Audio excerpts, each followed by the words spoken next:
La espada de Damocles. Conduce Pablo Veloso.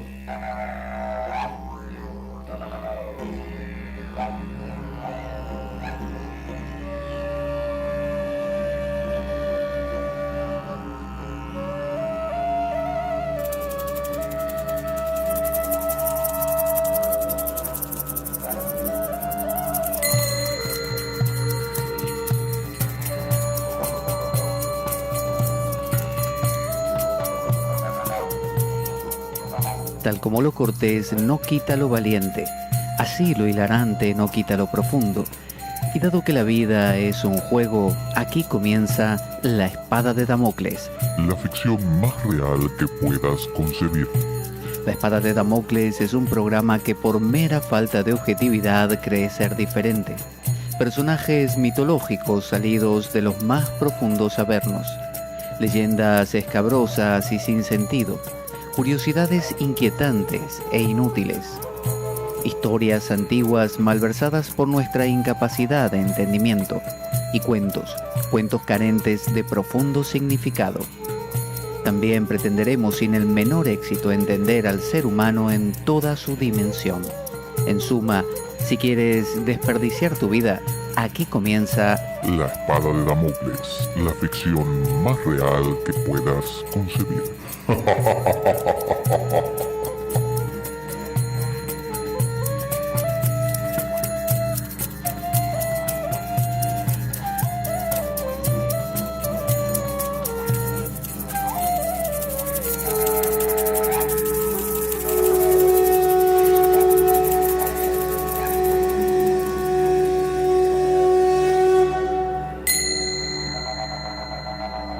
La espada de Damocles. Conduce Pablo Veloso.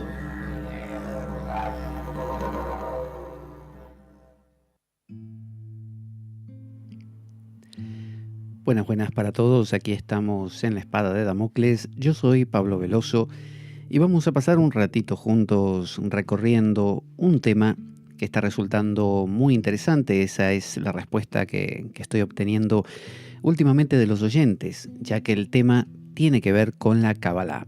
La Kabbalah es este misticismo hebreo, esta profundidad, esta búsqueda de lo misterioso, como la misma palabra lo dice, pero por las vías del judaísmo. Un judaísmo que ya dijimos que está muy matizado por influencias neoplatónicas, herméticas, hindúes, sufíes, cristianas, bueno, todo tipo de influencias hay ahí presentes y enriquecen de una manera sin parangón esta Kabbalah judía.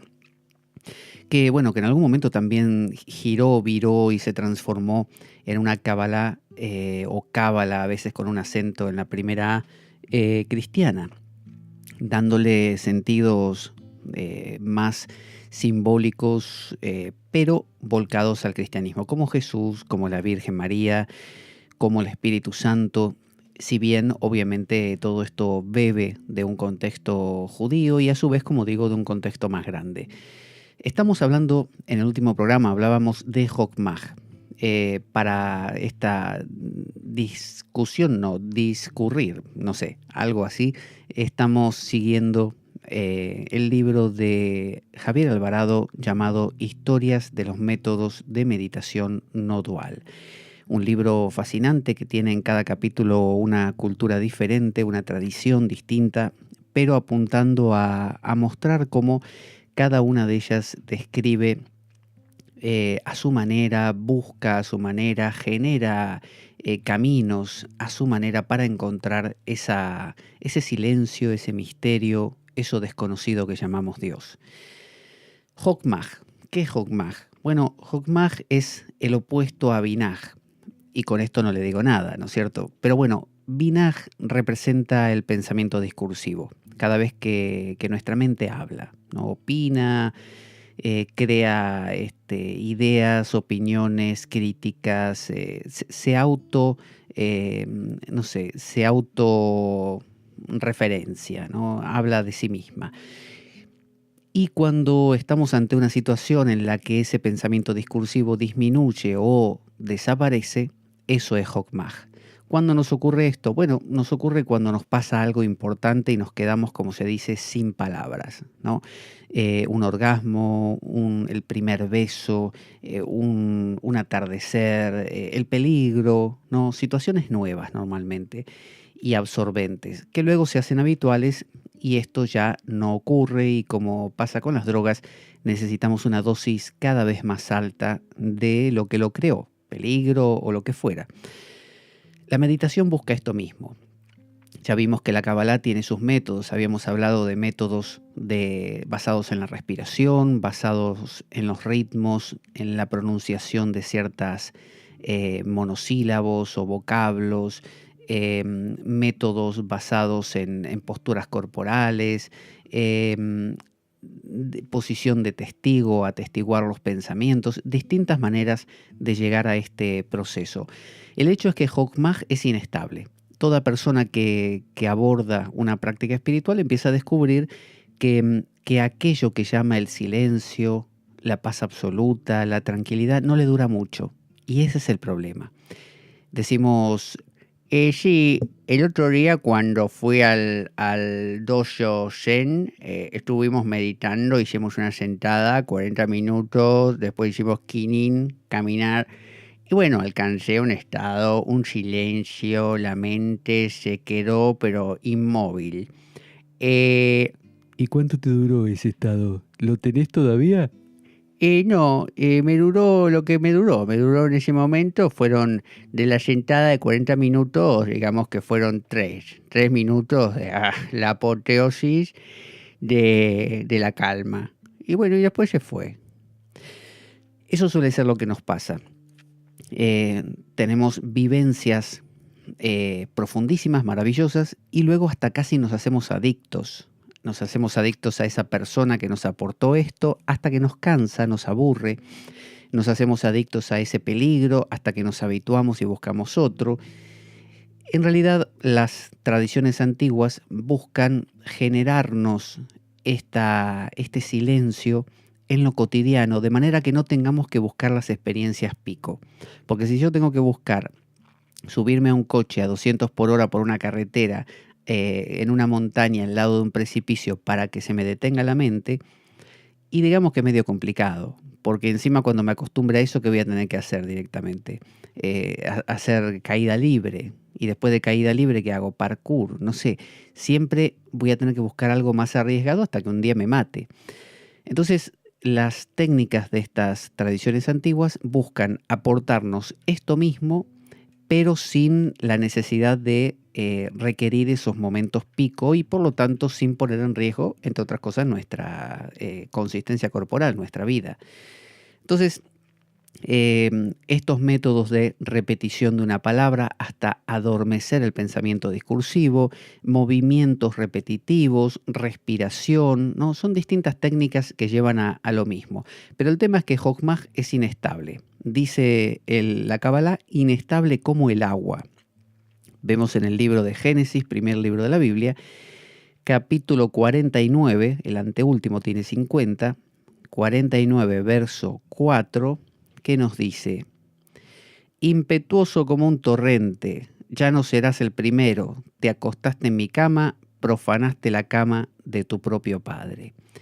Es decir, está hablando le habla a Rubén, en realidad, ¿no? A un personaje bíblico, y le dice que es impetuoso como un torrente. Bueno, esto lo toman los cabalistas para hablar de que Jokmah, si queremos, no ya la mente, sino Jokmah, es inestable e impetuoso como el agua. Pero usted sabe que el agua es impetuosa, el agua no se puede controlar, usted la coge entre las manos y se le escurre por los dedos, pero hay una manera de que el agua se fije: congelarla. Cuando usted congela el agua, usted puede sostener un bloque de hielo y no se le escapa. O sea que lo mismo que hasta ayer era inestable, ahora lo vuelve estable. Entonces, ¿cómo se hace para congelar a Jokmah? A algo tan sutil, tan volátil, tan voluble, que uno entra en ese silencio y para cuando quiera acordar ya lo perdió y está otra vez en binaj, otra vez pensando acerca del silencio que está viviendo, por lo tanto lo perdió. ¿Qué hacer? ¿Cómo congelarlo? Bueno, muchas técnicas cabalistas utilizan mantras para congelar a Jogmaj. Digo mantra porque es una palabra que conocemos, pero en la versión cabalista tiene otro nombre. Simplemente son jaculatorias, versos bíblicos, el nombre del tetragramatón de Yahvé, distintas formas de ir congelando al pensamiento discursivo, ¿no? Es decir, no es que se trabaja sobre Jogmaj, no es que usted congela a Jogmaj, congela, digamos, su propio calor. Imagínense que Jogmaj es duro como la nieve, frío, pero usted con su calor de sus manos lo derrite y se le escurre. Entonces, ¿cómo hacer para que no se derrita? Tiene que enfriarse usted. ¿Cómo enfriarse usted? A través de un mantra, por ejemplo. Usted se enfría, vio que cuando una persona está nerviosa dice, Estoy caliente, caliente, pero que mira que me sale humo por las orejas. Me pones un huevo en la mano y lo frío. Mira, estoy que mataría a cualquiera. Mejor que no se me cruce nadie. Estoy rojo como un tomate. eso es que está caliente. Cuando una persona está pasionalmente, amorosamente, románticamente caliente, se usa el mismo término. Bueno, en todos los casos, arrebato de pasión amorosa, arrebato de pasión de ira, lleno de ansiedad, usted está caliente, está a tope. Lo que está caliente tiende a moverse, el frío inmoviliza. Entonces la idea es enfriarse, es lo que llamaríamos mortificación, volverse un muerto. ¿Cómo está un muerto? Quieto. ¿Cómo está un muerto? Frío. ¿Cómo está un muerto? Sin iniciativa, sin movimiento, sin nada. Se aquieta.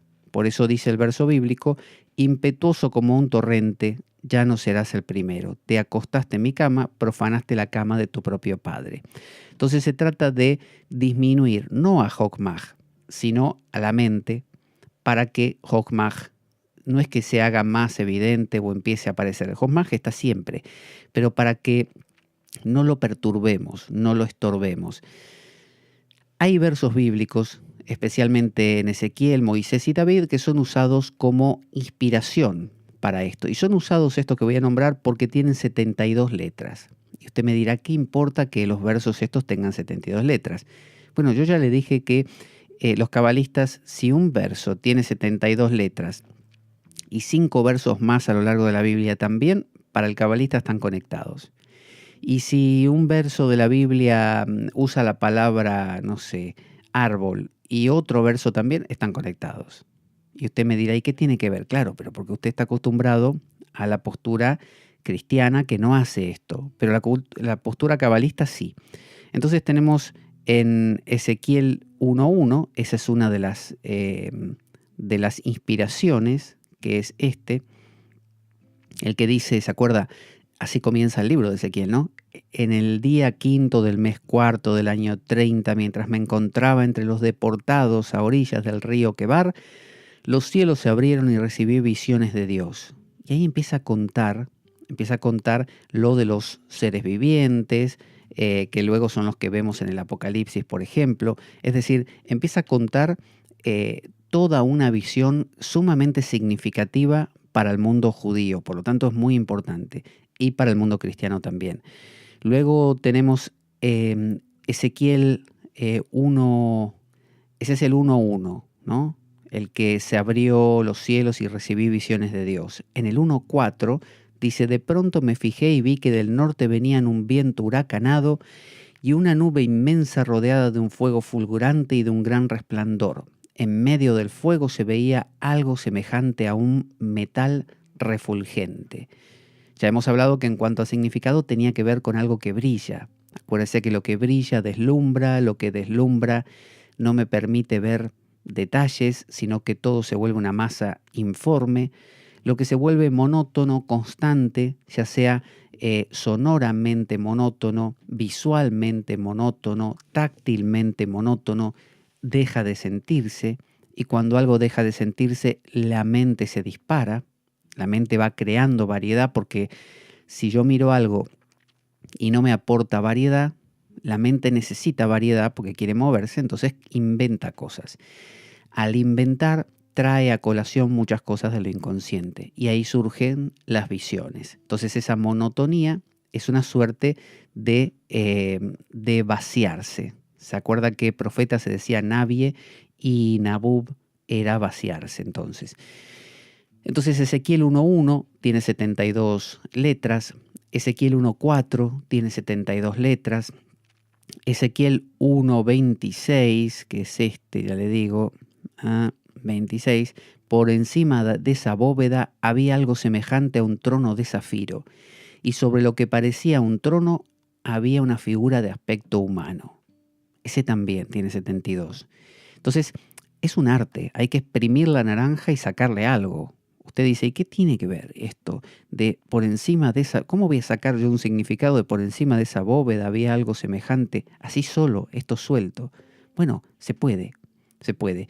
Los judíos directamente toman cada palabra, cada letra de cada palabra, la conectan con otras palabras de otros versos que tienen la misma cantidad de letras, que suman el mismo valor numérico, que si usted da vuelta, no sé, la palabra zafiro en hebreo entera, le da otra palabra hebrea, o bien usted es como si dijera zafiro, ¿no? La primera sílaba la pone al final y la primera al último, al principio digo, a lo último. Entonces le quedaría firosa, ¿no? Y quizá en castellano no es nada, pero en hebreo sí.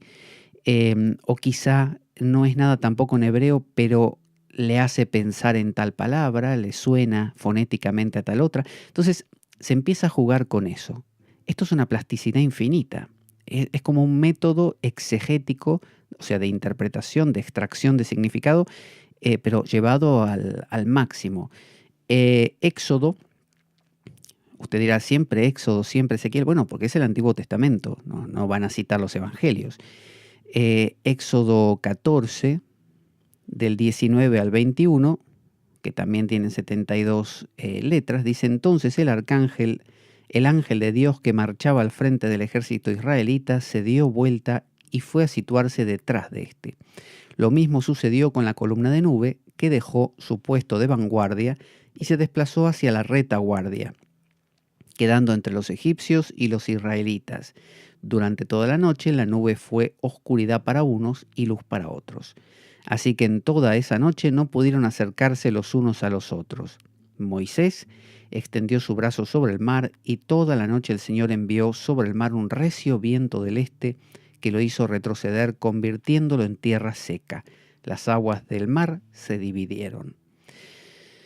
Acuérdese que esa división, bueno, tiene que ver con dividir una cosa de otra, Binaj de Hogmaj, ve cómo se empiezan a conectar. Uno dice las aguas superiores y las inferiores, es decir, el mundo de lo que no tiene palabras y lo que sí tiene, gracias a un viento. El viento es el Espíritu Santo, el Ruach Ha,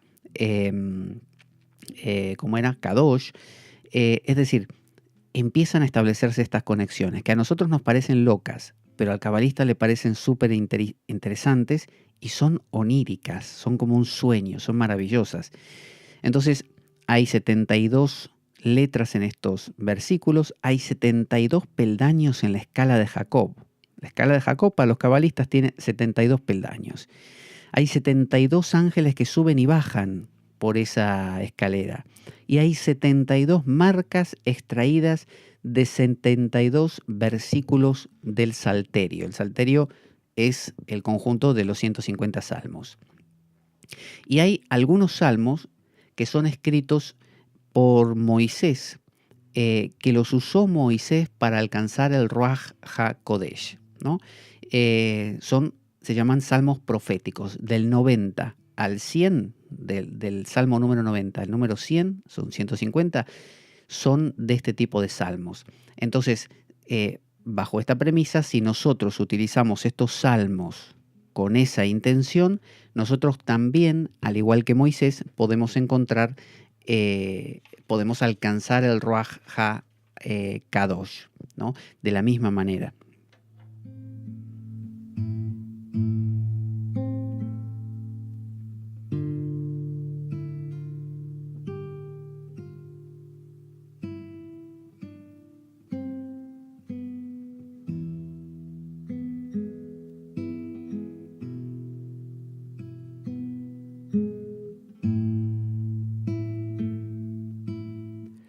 por aquí estoy, no me he ido a ninguna parte. Estaba acomodando aquí estas citas porque si no, no podía verlas. Dice, hay al menos 18 salmos que compuso David. El rey David compuso 18 salmos antes de alcanzar el Ruach HaKodesh. Es muy importante para los cabalistas, son muy importantes los salmos que son del alma humana buscando a Dios. Y después hay otros salmos que son los que, digamos, usted ya alcanzó a Dios y entonces escribe. Entonces, digamos que lo que escribe alguien que ya alcanzó a Dios no tiene para nosotros tanto valor porque, bueno, es producto de alguien que ya llegó a la otra orilla. Pero si nosotros estamos de esta orilla, queremos saber qué hizo el tipo para alcanzar la otra. ¿Cómo lo hizo? No nos interesa tanto lo contento que está porque llegó al otro lado. Entonces, los salmos que David compuso y que los compuso antes de alcanzar el Ruach HaKodesh son los importantes. ¿Cómo detectarlos? Bueno, son los que comienzan, y esto lo van a tener algunas Biblias y otras no, porque hoy en día las Biblias se simplifican mucho, se les quitan aditamentos para no enredar, para no confundir, y porque se entiende que no aportan nada para la persona común que solo quiere leer las historias de la Biblia, pero bueno, en algunas está. Bueno, las que comienzan cada salmo diciendo un salmo de David, es decir, Mismor le David, son los que compuso David antes de alcanzar el Ruach HaKodesh, el Espíritu Santo. Por lo tanto, esos son los que si nosotros los memorizamos, los repetimos, los rezamos, los trabajamos, es como decir, voy a seguir las huellas de David. Si esto dijo David para alcanzar al Ruach HaKodesh y le funcionó, a mí también me tiene que funcionar. De la misma manera, del 90 al 100 son de Moisés. Los que dicen de David un salmo, le David Mismor, al revés, en lugar de un salmo de David un salmo.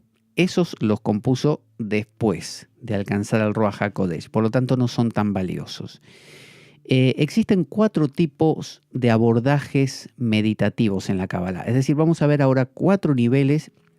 Usted puede tomar la técnica que quiera dentro de la Kabbalah y se van a encuadrar en estos 4 niveles, que en realidad son los mismos que usted va a encontrar, no sé, en el yoga hindú y en un montón de prácticas de distintas tradiciones. Son Hagag, que es repetir un mantra.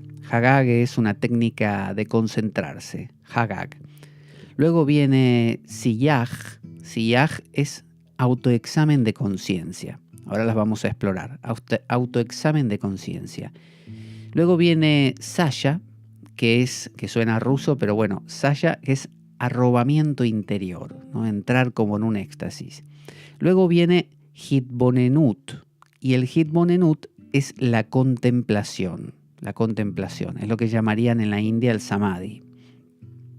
Así que vamos a empezar con el Hagag, que es el que tiene que ver con repetir un mantra, con concentrar la mente puntualmente en algo. El Antiguo Testamento cita 3 palabras relacionadas con la meditación. Es decir, si uno busca, como yo le decía, el cabalista peina la Biblia, la Torá, el Tanaj, y va encontrando palabras que, por ejemplo, citan temas como la meditación. Yo tengo, por ejemplo, varios libros que se llaman concordancias, por ejemplo, tengo una Biblia con concordancias también, cosas que suelen hacer los protestantes más que nada, donde usted, por ejemplo, busca la palabra meditación, y le dicen en este libro le cita en todos los versos de la Biblia y en todos los libros de la Biblia en que figura la palabra meditación.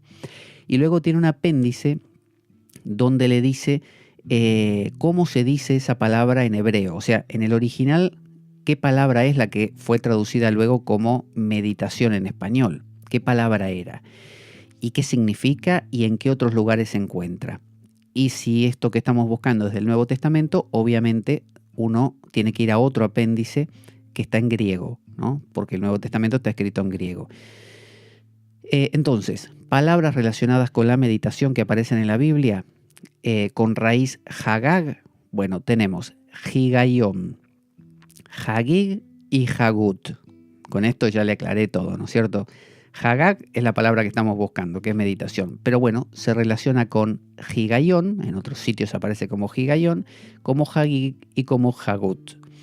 Por ejemplo, en Isaías, vamos a buscar Isaías 33:18. 33:18 dice: dentro de ti meditarás, fíjese, meditarás acerca del terror y dirás, ¿dónde está el contador? ¿Dónde el recaudador de impuestos? ¿Dónde el que lleva el registro de las torres? Fíjese, ahí le está diciendo, dentro de ti meditarás. Entonces ahí nos está tirando una pauta. Hay que ir hacia adentro y hay que reflexionar. Salmo 19, verso 15. No existe. Ahí tenemos un problema. Este no es el salmo correcto entonces. Bueno, ese dejémoslo. Hagag se usa también para sonidos de animales. Por ejemplo, en Isaías, en este caso en el capítulo 38, verso 14, vamos a ver aquí el 14, dice: chillé como golondrina, como grulla, me quejé como paloma, mis ojos se cansaron de mirar al cielo, angustiado estoy, Señor, acude en mi ayuda. Está diciendo que profirió un chillido, ¿no? Un trino, un ruido. Es decir, estamos hablando de un mantra. A veces se usan en la India lo que se llama un bija mantra, que es un mantra semilla. Es decir, los bija mantras son Hrim, Klim, Ram, Hum, es decir, Om, mantras, sonidos que no tienen una traducción literal, que son simplemente muchas veces meros sonidos, como onomatopéyicos, como estos, como los de animales que dice Isaías. Entonces, está mostrando cómo no solamente se puede meditar dentro, como decía el primer verso, sino también se pueden emitir sonidos o pensar sonidos. En Josué, capítulo 1, vamos a buscar Josué, ¿dónde está Josué? Josué, aquí, capítulo 1, verso 9, dice: ya te lo he ordenado, sé fuerte y valiente, no tengas miedo ni te desanimes, porque el Señor tu Dios te acompañará a donde vayas. Eso aparentemente habla del mantra. Me queda un poco raro pero bueno, habla del mantra. Y el Salmo, por último, Salmo 1, verso 2, dice: sino que en la ley del Señor se deleita y día y noche medita en ella. Está hablando del chillido de la paloma, del meditar dentro, del día y noche se deleita, como decía Pablo de Tarso, San Pablo, en las epístolas, que dice: orad sin cesar. Y eso es lo que tomaron como base los esicastas, la línea del esicasmo dentro de la Iglesia ortodoxa, los primeros padres de la Iglesia cristiana que se fueron a vivir al desierto por rechazo a Constantino y la adhesión del cristianismo a la Roma imperial. Y bueno, ahí desarrollaron técnicas que tenían mucho que ver con técnicas orientales. Acuérdese que Israel era un movimiento grande de culturas. Y practicaban en este caso la oración del corazón: Señor Jesucristo, Hijo de Dios, ten piedad de mí, pecador. O bien Christe eleison, Kyrie eleison, en griego, ¿no? Cristo, ten piedad de mí, o ten piedad, y Señor, ten piedad. Entonces, eso es lo que llaman los hindúes mantra, es lo que llaman los sufíes dhikr, y es lo que llaman los primeros cristianos esicasmo. Entonces los cabalistas encontraron lo mismo, encontraron que se puede meditar dentro constantemente a través de sonidos, ¿no? De sonidos de distinta clase. A veces puede ser las sílabas del tetragramatón, del nombre sagrado de Dios, uno de los nombres de Dios, letras hebreas, da igual. El tema es concentrar la mente en algo. La premisa es: vos concentrás la mente en alguna cosa sin cesar, repitiéndola constantemente, y binaj, el pensamiento discursivo, se aplaca y se hace evidente Jokmaj. Entonces congelás a binaj para que Jokmaj se estabilice. Todo esto prepara para Siyaj. Acuérdense que Siyaj no es lo que complementa a Mesaj, ¿no? Porque uno se sienta en una Siyaj para comer en una Mesaj, en un platoj, no, no sería así. Bueno, Siyaj es el autoexamen de conciencia. Es una especie de observar qué pasa en mi mente. Eso viene después de que la tranquilice. Entonces, Hagag primero es tranquilizar la mente. Cuando logro tranquilizar la mente, viene el siguiente paso, que es observar qué es lo que sucede dentro. Entonces, se repite en todo momento y lugar. De nada sirve que usted tenga un mantra, sea Om Namah Shivaya, Om, no sé, Namo Narayanaya, sea Kriste Leison, lo que usted quiera, ¿no? Yod He Bao He, Yahweh, Elohim, lo que usted quiera. Si usted lo repite 5 minutos y lo deja, no sirve, no sirve. Tiene que crear esa repetición, ya sea que usted recite el Padre Nuestro sin cesar, lo que quiera, pero tiene que ser continuo. Por eso hay rosarios, ¿no? En el esicasmo están los chotki, en la India están los yapamala, los musulmanes tienen el takbir o takbih, me parece que se llama. Es decir, cada uno tiene el suyo para propiciar esto. Entonces, por ejemplo, la Shema es como la Shahada. La Shema, ¿se acuerda eso de Shema Israel Adonai Eloheinu Adonai Eja? Escucha, Israel, el Señor es uno solo. ¿Qué dice la Shahada musulmana? La ilaha illallah. No hay Dios sino Dios. No hay nada que no sea Dios para los místicos y no hay Dios más que Allah para los ortodoxos. Entonces, si usted toma la Shema, toma la Shahada musulmana, toma el Padre Nuestro o el Credo y lo repite sin parar, usted va a ir aquietando Binaj. Por un simple hecho, usted tiene un cubo lleno de tinta azul, por ejemplo, ¿no? Y usted quiere limpiar el agua. Pero le dicen, mire, aquí hay una premisa, usted no puede despegar el cubo del suelo. ¿Cómo hace? Entonces, lo más normal es que usted coja una manguera, le echa agua limpia y transparente al cubo, continuamente, sin parar, hasta que la tinta azul va saliendo y el agua limpia va entrando, hasta que solo queda agua limpia. Y la limpió. Entonces, ¿qué está haciendo usted? Sustituyendo toda la tinta de todas las partes del cubo con agua limpia. Esto es lo mismo. Usted está sustituyendo todo pensamiento que haya por un solo pensamiento. Y finalmente se descarta ese mismo pensamiento. Es decir, decía Ramakrishna, con una astilla se saca otra astilla que uno tiene clavada y finalmente se tiran las dos. Entonces se trata de quitar un problema que tiene 1000, como la hidra de Lerna, de Hércules, 1000 cabezas, suplantándola por otra hidra que tiene una sola cabeza. Entonces, cuando tenía 20.000 cabezas, usted no podía ni vivir, porque todas las cabezas lo querían morder y usted estaba defendiéndose. No es lo mismo pelear contra un monstruo que tiene, 50 cabezas a un monstruo que tiene una. Porque la que tiene una usted lo ve, está ahí adelante. Y hasta usted puede darse el lujo de hacer otra cosa mientras ve que no lo va a atacar. Pero con 50 cabezas no, porque vaya a saber por dónde lo atacan. Entonces, una mente llena de un lío terrible, de un binaj desbordado, no le deja estar en paz. Entonces, se sustituye eso por un solo pensamiento. Porque usted puede decir, bueno, el mantra es otra palabra más, es otro pensamiento, estamos en las mismas. Sí, pero es un único pensamiento, es más fácil. Entonces, es una repetición con sentido direccional. Es decir, no solamente estamos usando una palabra que repetida va sustituyendo, sino que no sustituimos tinta azul por tinta verde, sustituimos por agua transparente.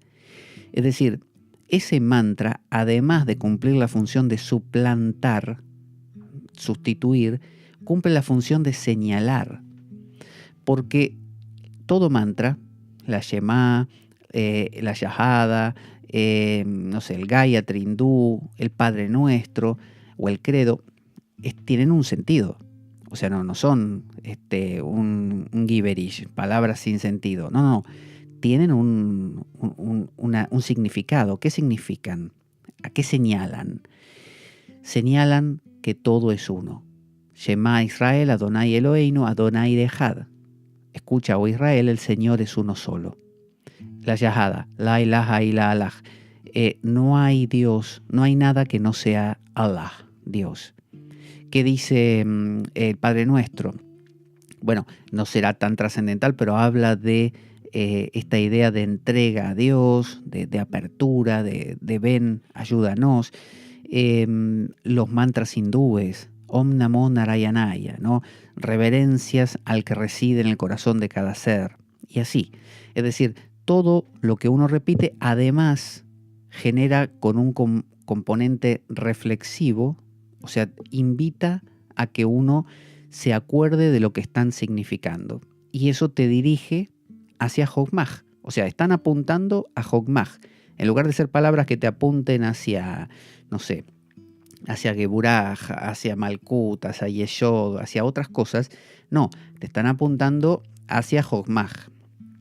Vamos a escuchar un audio cortito que nos cuenta cómo colaborar con nuestro programa, con la espada de Damocles, para que sigamos por ahí contando estas cosas y podamos conseguir buena literatura, también cablecitos, conectores y mil cosas más. Ahí va. Nuestro programa carece de sustento económico externo. Si quieres colaborar y apoyarnos, puedes hacer de cuenta que me invitas a un café y dejar una donación equivalente a ello o lo que tú desees a través del enlace de PayPal que aparece en nuestro canal en iBooks. Si tienes alguna duda al respecto, puedes enviarme un correo a info@gmail.com para informarte y desde ya muchas gracias por ello. Vamos a poner aquí nuestra música, a ver dónde está. Por aquí. Ahí va, esa es. Ahí, suavecita para que no moleste. Entonces, primer técnica, Hagag. Hagag se dedica entonces a concentrar la mente en algo. Esto lo vemos en muchas culturas. Como digo, la India, el cristianismo, el sufismo, siempre va a haber técnicas de repetir esta palabra. Concéntrate, no sé, en esta deidad. Visualiza tal cosa sin parar, constantemente, ¿no? Repetidamente. Bueno, eso produce el efecto del que hablamos. Ahora el siguiente es Siyaj. Siyaj significa, o el significado de esta palabra es derretir. Busca derretir. Es más profundo que Hagaj. Es más profundo. Entonces se trata de rezar exponiéndome a mí mismo, porque cuando uno reza, acuérdese, no es que uno esté rezando a un tipo que está flotando arriba de una nube. Uno cuando reza está evidenciándose a sí mismo lo que le pasa. Si yo digo, por ejemplo, Dios mío, por favor, dame dinero, Dios, dame dinero. Estoy mostrando la hilacha, estoy mostrando lo que me pasa. Si yo, a menos que esté ciego, me doy cuenta de que a mí me interesa mucho entonces el dinero. Pero si yo rezo y digo, Dios, por favor, necesito amor, dame amor. Bueno, ahí estoy mostrando otra cosa que necesito. Por eso los salmos, que es lo que utiliza el judaísmo y el cristianismo para rezar, contienen toda la variedad de emociones humanas. Y uno se va a identificar con uno, con otro, va a usar uno u otro, tomándolo prestado como una manera de verbalizar, como si uno no fuera buen poeta y le pide a un poeta que le escriba unos versos para una dama y uno le cuenta más o menos qué quiere decir. Esto es lo mismo, el salmo hace lo mismo. Entonces, uno al rezar ese salmo está evidenciando lo que le pasa. Entonces, en el acto de rezar es un acto de autoconocimiento, de autodescubrimiento. Entonces, Siyaj es rezar exponiéndome mi propia conciencia. Por lo tanto, es un autoexamen. Entonces, si yo rezo cada día, si rezo una sola vez, quizá no me dé cuenta. Pero si rezo todos los días y me voy escuchando a ver qué digo, bueno, voy a empezar a notar que hay temas que se repiten. Que siempre pido tal cosa, agradezco por tal otra, pero no por aquella, sí por esta.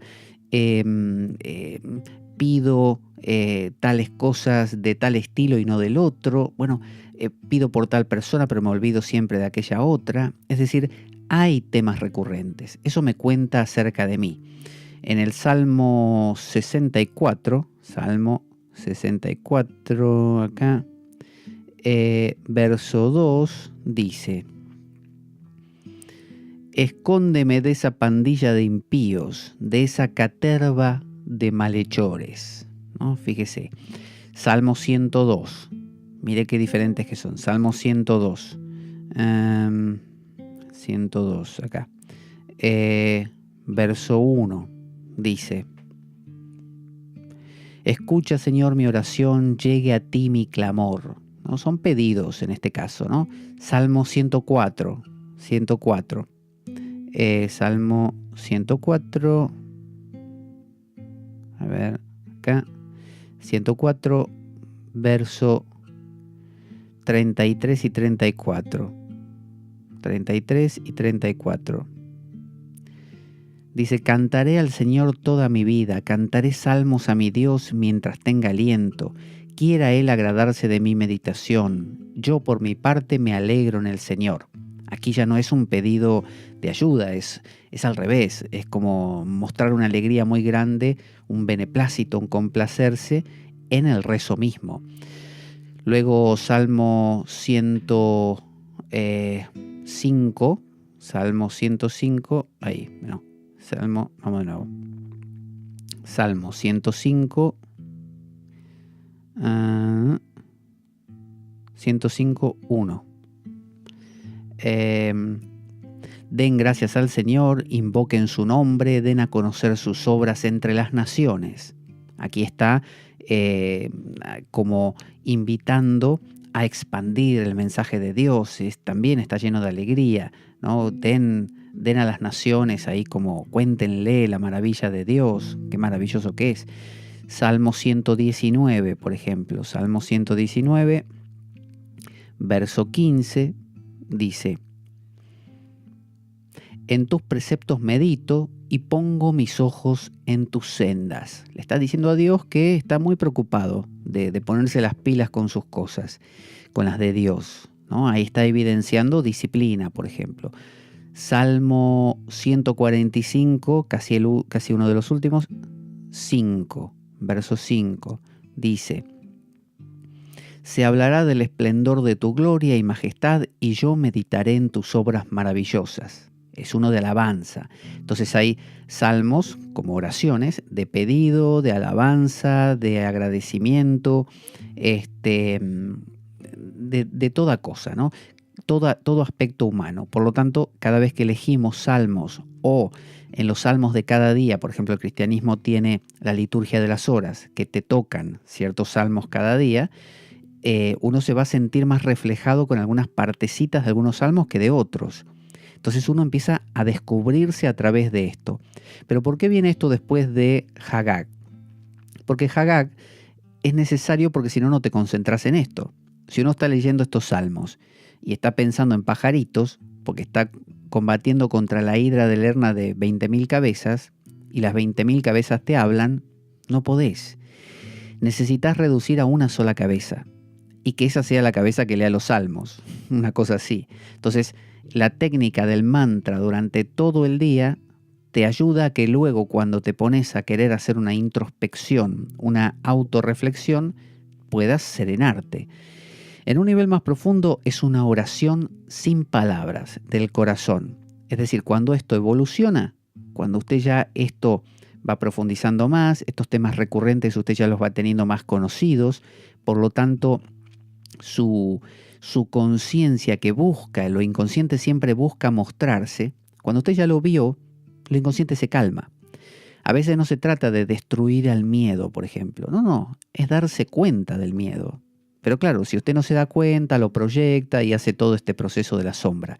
Pero en lugar de eso, usted ve su miedo a través de varios salmos donde usted está rezando y dice, acá me encuentro yo, ¿no? Y el salmo justo decía en esa parte, por ejemplo, Dios mío, tengo las aguas hasta el cuello, mis enemigos me atacan, todos me odian, ayúdame, Señor, estoy desesperado.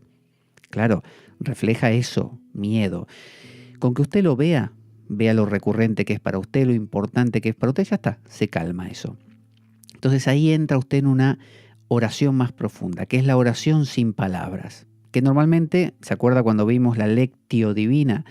Que luego de rezar con palabras, viene un momento donde usted se queda en silencio y deja que Dios le hable a usted. Porque si se entiende que rezar es como un hablar con lo inconsciente, el silencio, lo que usted quiera, bueno, después tiene que venir la respuesta. Entonces hay que hacer silencio. Entonces en el Salmo 77, verso 7, dice: ¿Nos rechazará el Señor para siempre? ¿No volverá a mostrarnos su buena voluntad? Es decir, después de todo este rezo, ¿acaso no va Él a mostrarse? Jokmah, ¿no? O Ruach Ha Kadosh. ¿Acaso el Espíritu Santo no va a mostrarse? Sí, lo hace. Hace falta el proceso, que primero usted se concentre repitiendo un mantra, o en el mundo cabalístico la versión cabalística o cabalista, luego que venga el siyaj, esto de rezar, esto de orar, esto de conocerse, explorarse, descubrirse, y luego viene el silencio, ¿no? Entonces esto es muy parecido a los ejercicios espirituales de San Ignacio, de Loyola, que son unos ejercicios que se hacen en forma de cursillos normalmente en el mundo cristiano, y que usted va ahí para aclarar sus pensamientos, para saber qué quiere, qué no quiere, qué tipo de persona es, qué momento está pasando, qué le conviene decidir entonces. Esos son los ejercicios de San Ignacio, famosos, que era el fundador de los jesuitas. O también la psicoterapia. Básicamente es liberar integrando la sombra. Entonces, cuando usted practica siyaj, que es rezarle a Dios, sea con los salmos, sea con los sutras budistas, sea con poemas, sea con lo que sea. Don Juan de Castaneda le llamaba acecharse. Le pedía a Carlos Castaneda que le leyese versos, en este caso, por ejemplo, de Juan Ramón Jiménez. Y esos versos expresaban emociones. Entonces, don Juan, al escuchar estos versos, iba dejándose expresar él mismo. Cuando usted, por ejemplo, está triste y quiere que le lean un verso muy triste, usted lo hace porque es una manera de que su tristeza se represente, se presente de nuevo. ¿Cómo? Desde afuera. Uno ve una película triste porque está triste. Entonces, la película le devuelve como en un espejo la imagen de su tristeza, y usted la reconoce. Esa es la idea. Entonces, por eso funciona como la psicoterapia, como los ejercicios espirituales de San Ignacio, y libera integrando la sombra. Entonces tenemos Hagaj, que es concentración, que se hace todo el día. Siyaj, que es la oración, pero observándose qué está pasando adentro, ¿no? Que eso evoluciona hacia una oración más profunda donde usted se queda en silencio. Luego está el tercer modo, que es Saya. Y Saya significa estar ciego, quedarse ciego. Esto lo vemos en Isaías, capítulo 6. Isaías, ¿dónde lo tenemos? Isaías, ¿dónde fue? Acá está. Capítulo 6, verso 10. Dice el amigo Isaías: haz insensible el corazón de este pueblo, embota sus oídos y cierra sus ojos, no sea que vea con sus ojos, oiga con sus oídos y entienda con su corazón y se convierta y sea sanado. Y usted dirá, bueno, ¿qué tiene que ver? Está hablando de un pueblo al que desprecia, tipo los filisteos, le está diciendo, ciégalos. ¿Cómo esto se va a relacionar con nuestra práctica meditativa? Bueno, esa es la idea. El cabalista extrae de cualquier lado. Entonces, Saya es estar ciego. Tiene que ver con lo que en la India llaman el pratyahara, el arrobamiento. Cuando uno está en un estado de... está ausente de la vida que hasta ahora llevaba, está ciego. Ciego para los placeres, ciego para los deseos, ciego para las pasiones. Ahora no se deja arrebatar por todo eso. Ahora usted está en un estado de casi como anestesiado ante todo eso. Eso es lo que se llama arrobamiento, éxtasis. En el Salmo 119,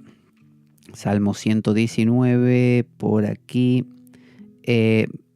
verso 143, dice: he caído en la angustia y la aflicción, pero tus mandamientos son mi regocijo. Salmo 119 también, pero el verso 92 ahora. Vamos al 92. Bien atrás, acá, es largo este. 92. Si tu ley no fuera mi regocijo, la aflicción habría acabado conmigo.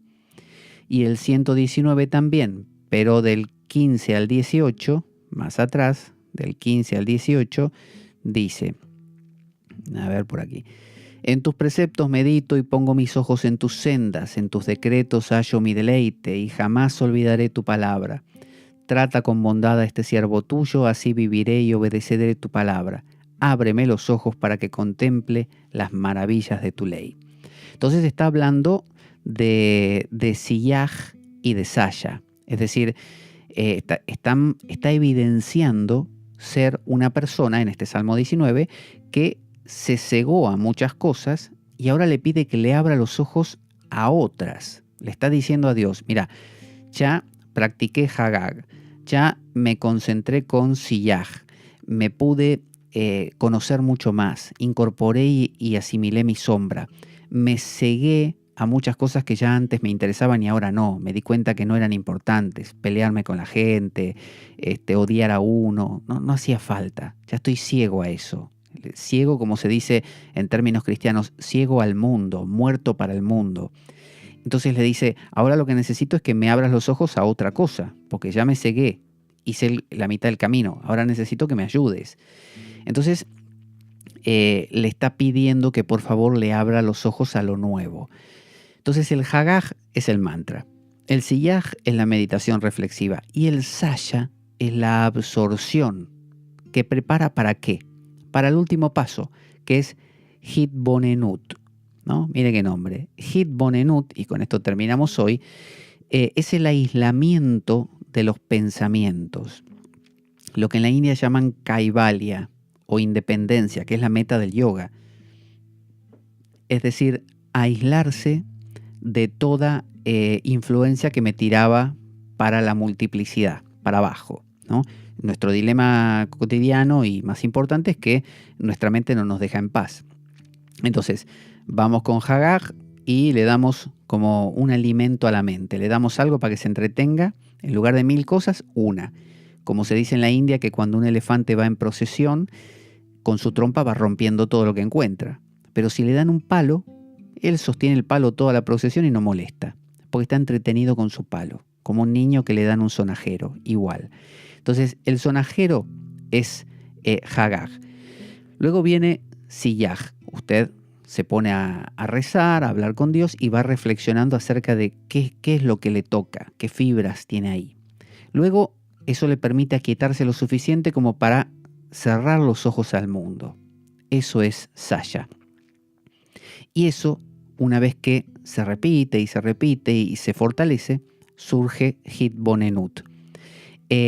Hitbonenut también es Hitbodedut. Hitbodedut es el aislamiento del que hablábamos. Pero Hitbonenut, con N, es comprender Binaj, ¿no? Acuérdese que Binaj es la mente discursiva, la que se habla a sí misma. Pero hay un Binaj que te tira para abajo, es decir, hay una mente discursiva que te llena la cabeza, como dicen en Argentina, te llena el bocho de una cháchara infinita que lo único que hace es enfadarte con el mundo. Ese es un Binaj que tira para abajo. Pero luego acuérdese que hay un Binaj, un dedo que apunta a la luna, hay un Binaj que apunta a Jochmaj, que apunta a la sabiduría. Ese es el mantra. No es lo mismo decir Om Namah Shivaya a decir odio a mi vecino. Odio a mi vecino te tira para abajo. Y Om Namah Shivaya te está diciendo reverencias, Namah, al bendito, Shiva, ¿no? Al bendito, a Dios. Entonces está apuntando hacia arriba. Entonces, Hitbonenut significa comprender. Es la contemplación de la unidad del sujeto y el objeto. Es lo que se llama Samadhi. habíamos hablado de que si una mano mía no sabe que la otra mano forma parte del mismo cuerpo, o yo no lo sé, yo quizá con mi mano derecha quiera alcanzar a la izquierda para apropiármela. Hasta que un día me doy cuenta que no, que las dos manos son mías y que no necesito agarrar a la otra, porque la otra ya es yo. Bueno, este proceso requiere primero de hitbodedut, es decir, un aislarme de los pensamientos. Es decir, como dice el texto anónimo del siglo XIV, La nube del no saber, ese texto inglés cristiano, dice, uno debe crear una nube del olvido por debajo de uno. Es decir, olvidarse de todo, de todo. Esto no se logra por arte de magia, el hitbodedut, aislarme de los pensamientos. Se logra porque practiqué el hagaj, luego el siyaj y luego el saya. Cuando hice todo eso, el hitbodedut lo tengo a mano. Puedo crear la nube del olvido y digo, bueno, me voy a olvidar de todas estas tonterías. Y ahí aparece la nube del no saber, que está por arriba de uno, dice este texto sagrado. Entonces, esa nube del no saber es lo incomprensible, obviamente, no lo puedo yo pensar. Si lo pienso, otra vez se activa Binaj. Pero dijimos que hay dos Binaj. Está el Binaj que me tira para abajo, pero el Binaj que apunta hacia arriba. Ese es el hitbonenut, con N, que es comprender. Es el que por ejemplo, este podcast y lo que estamos hablando es un Binaj que nos está señalando como diciendo, mira qué interesante aquello. Bueno, eso es hitbonenut. Estar en estado de contemplación. Es el Binaj, es la mente que ahora está capacitada, preparada no para hacer algo, sino para dejar de molestarse, dejar de estorbarse. Eso es Binaj, eso es entonces hitbonenut. Hasta aquí vamos a ver hoy, vamos a escuchar un audio que nos va a contar cómo participar de nuestro grupo de Telegram, un grupo sumamente recomendable. Ahí va. Puedes sumarte al nuevo grupo de Telegram de la Espada de Damocles. Para eso solo tienes que descargarte la aplicación para el sistema operativo que tú utilices en el móvil o en el ordenador, en la computadora.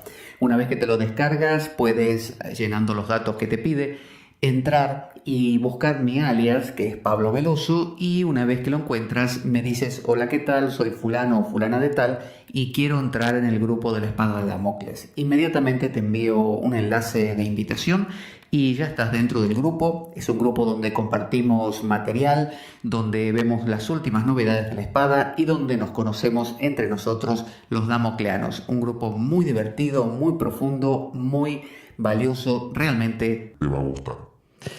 Y ahí estamos entonces al final de nuestro programa de hoy. Vamos a escuchar nuestra cortina de despedida. Soy Pablo Veloso, esto es La Espada de Damocles y hasta la próxima. Ahí va.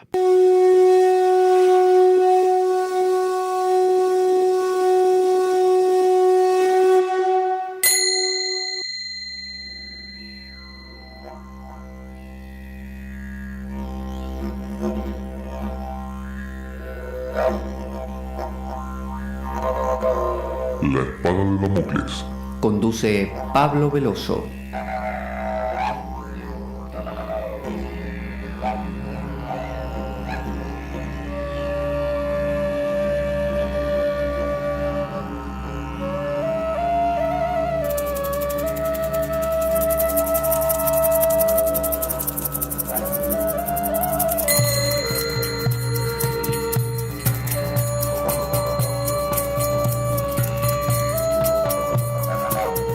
Y dado que la vida es un macabro juego concebido por una mente perversa, únete a nosotros en nuestro próximo programa cuando escuches las siguientes palabras. La Espada de Damocles, la ficción más real que puedas concebir. Buena vida para todos, buena semana y... ¡Avanti, damocleanos!